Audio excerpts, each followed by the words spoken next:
Hello everyone, আজকে ভিডিওতে আমি আপনাদের দেখাবো যে কত ধরনের মাইক্রোকন্ট্রোলার আছে এবং এর মধ্যে আপনি কোনটা শিখবেন এবং এটা কেন শিখবেন, অর্থাৎ আপনি কোন মাইক্রোকন্ট্রোলার শিখবেন সে বিষয়ে।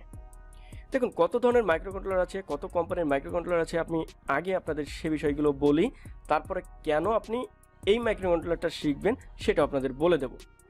দেখুন, এইখানে আপনারা দেখতে পাচ্ছেন অনেক টাইপের মাইক্রোকন্ট্রোলার। এটা হচ্ছে অ্যাটমেল, এটা এভিআর, এটিএক্স মেগা, এটি মেগা 328P।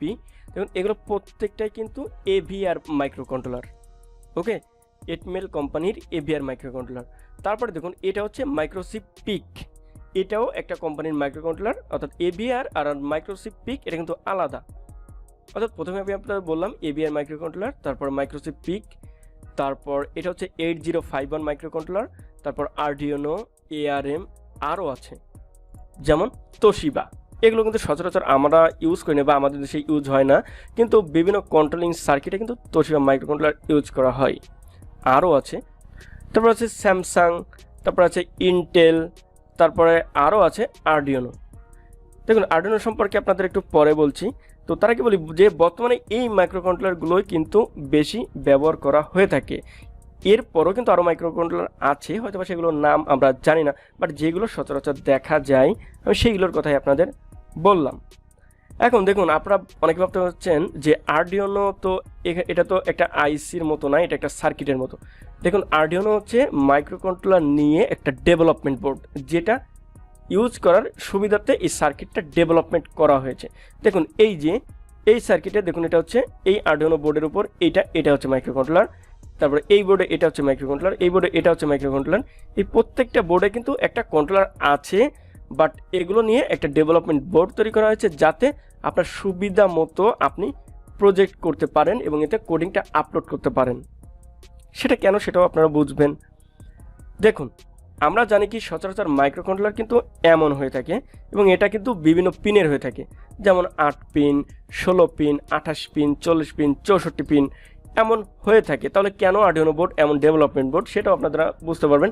এবং এটা কিন্তু বিভিন্ন মডেলের হয়ে থাকে। যেমন এখানে দেখতে পাচ্ছেন 8 পিনের একটা মাইক্রোকন্ট্রোলার।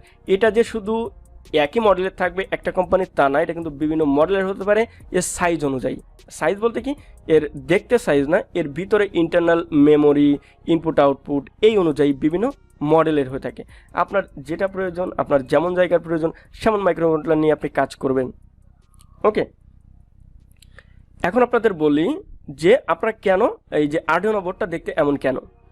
দেখুন, একটা মাইক্রোকন্ট্রোলার নিয়ে যদি আপনি কাজ করেন, এই মাইক্রোকন্ট্রোলার যদি প্রপারলি আপনি একটা প্রজেক্ট ইউজ করতে চান, এর সাথে আপনার ক্রিস্টাল লাগবে, ক্যাপাসিটর লাগবে, তারপর এটা কিন্তু মনে করেন একটা সার্কিট তৈরি করে তারপর এটা ইউজ করতে পারবেন। কিন্তু এই আরডিনো বোর্ডটা কিন্তু অটোমেটিকলি একটা ডেভেলপমেন্ট তৈরি করে দিয়েছে যাতে ইউজাররা মানে আমরা এটা খুব সহজে ইউজ করতে পারি বিভিন্ন কোডিং এতে সরাসরি আপলোড করে। যেমন দেখুন, এই যে এখানে যে আরডিনো বোর্ডগুলো রয়েছে, এই বোর্ডগুলোর কিন্তু প্রত্যেকটা কিন্তু এমন একটা পোর্ট রয়েছে। এই পোর্ট দিয়ে কিন্তু সরাসরি কম্পিউটারের সাথে কানেক্ট করে আমি কিন্তু কোডিংটা আপলোড করে দিতে পারি। তারপর এর বিভিন্ন পিন রয়েছে, এই পিনগুলো তে আমি কোডিংয়ের মাধ্যমে বলে দেবো যে এই পিনে এই কাজ করো, সেই পিনে এখানে সংযোগ দিলে কিন্তু হয়ে যাবে। কিন্তু যদি আপনি এমন একটা মাইক্রোকন্ট্রোলার ইউজ করেন, এর সাথে কিন্তু আপনার ক্রিস্টাল, তারপরে ক্যাপাসিটর এগুলো কিন্তু ইউজ করা লাগবে।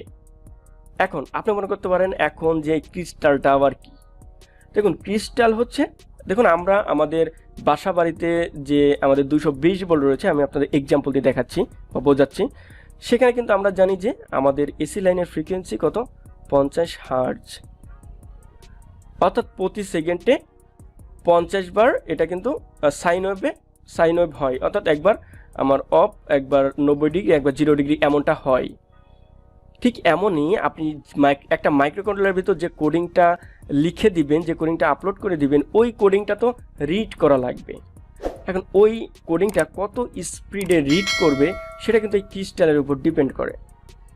অর্থাৎ মনে করেন আপনি একটা এখানে ক্রিস্টাল লাগালেন, দেখুন এখানে যেটা দেখতে পাচ্ছেন এটা হচ্ছে 16 মেগাহার্জের ক্রিস্টাল। 16 মেগাহার্জ বলতে 16-র পরে 6টা শূন্য, তার মানে 160 লক্ষ বার সে রিড করতে পারবে প্রতি মিনিটে। ওকে, তাহলে বুঝতে পারছেন যে ক্রিস্টালের কাজটা কি, যে আমি যে প্রোগ্রামটা একটা মাইক্রোকন্ট্রোলারে লোড করে দেবো, ওই কোডিংটা কতবার পড়বে সে, কত স্পিডে পড়বে সে, সেটা কিন্তু এই ক্রিস্টালের উপর ডিপেন্ড করে। এখন আপনি যত মেগাহার্জের ক্রিস্টাল এখানে ইউজ করেন, আমরা সচরাচর 16 মেগাহার্জ, 20 মেগাহার্জ, তারপর 8 মেগাহার্জ এই টাইপের ক্রিস্টাল ইউজ করে থাকি একটা মাইক্রোকন্ট্রোলারের বিভিন্ন প্রজেক্টে। তা এইখানে এখানে যে ডেভেলপমেন্ট তৈরি করা হয়েছে, এই প্রত্যেকটা বোর্ডে কিন্তু একটা ক্রিস্টাল লাগানো রয়েছে। শুধু এই বোর্ডে না, আপনি যদি মাইক্রোকন্ট্রোলারে কাজ করেন সেটা কিন্তু ক্রিস্টাল লাগানো থাকে। তো এটা জাস্ট সহজে আমরা যাতে ইউজ করি এই জন্য এই বোর্ডগুলো ডেভেলপ করা হয়েছে। তো এখন এখানে আমি যে প্রত্যেকটা কোম্পানির যে মাইক্রোকন্ট্রোলার এবং দেখালাম, এই প্রত্যেকটা মাইক্রোকন্ট্রোলারের কিন্তু প্রোগ্রামিং সিস্টেম আলাদা আলাদা, অর্থাৎ আলাদা আলাদা রুলস, আলাদা আলাদা প্রোগ্রামিং সিস্টেম রয়েছে। ঠিক আছে, এখানে যে কয় কোম্পানির মাইক্রোকন্ট্রোলার আপনারা দেখছেন, এই প্রত্যেকটা মাইক্রোকন্ট্রোলারের প্রোগ্রামিং রুলস আলাদা এবং প্রোগ্রামিং সিস্টেম আলাদা, কিন্তু এগুলোতে কিন্তু প্রত্যেকটা সি ল্যাঙ্গুয়েজকে ফলো করে। আমরা জানি কি সি ল্যাঙ্গুয়েজকে মাদার ল্যাঙ্গুয়েজ বলা হয়।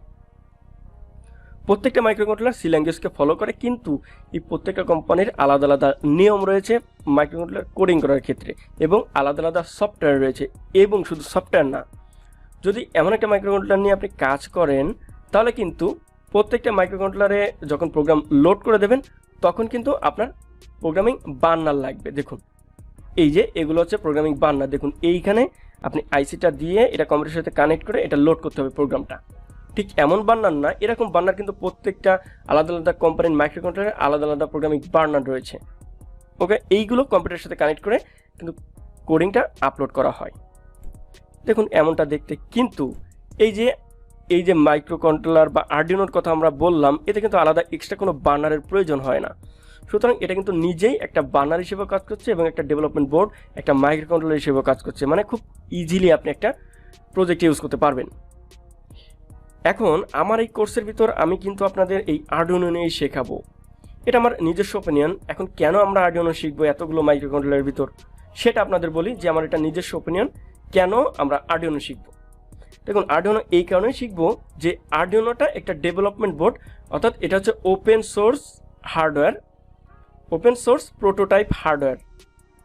ওকে, এখন প্রোটোটাইপ কী জন্য বলা হয়েছে এবং ওপেন সোর্স কেন বলা হয়েছে? দেখুন এই আর্ডিনোর কোডিং কিন্তু বা হেল্পিং কোডিং বা এর কোডিং কীভাবে করা হয়, এটা কিন্তু এর কোডিং সোর্সটা আপনি ফ্রিতে পাবেন।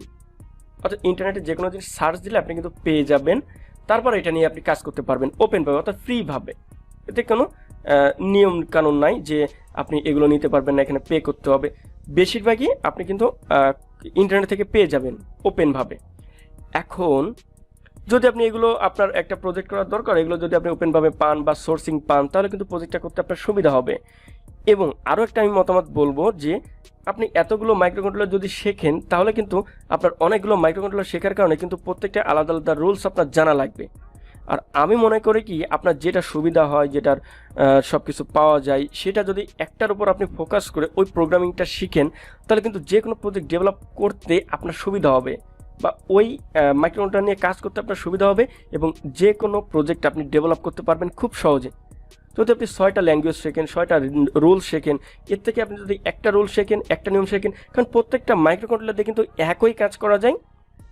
এবং আপনি যদি একটা শেখেন, তা যদি ওই কাজগুলো যদি আপনি একটা শেখার কারণে সব কাজ যদি আপনি করতে পারেন, তাহলে আপনার জন্য সুবিধা না? আপনার ব্রেনের উপর প্রেশার কম পড়বে এবং আপনার বুঝতে সুবিধা হবে। তাহলে আমি মনে করি, এটা আমার নিজস্ব ওপিনিয়ন, যে কোনো একটা শেখা উচিত।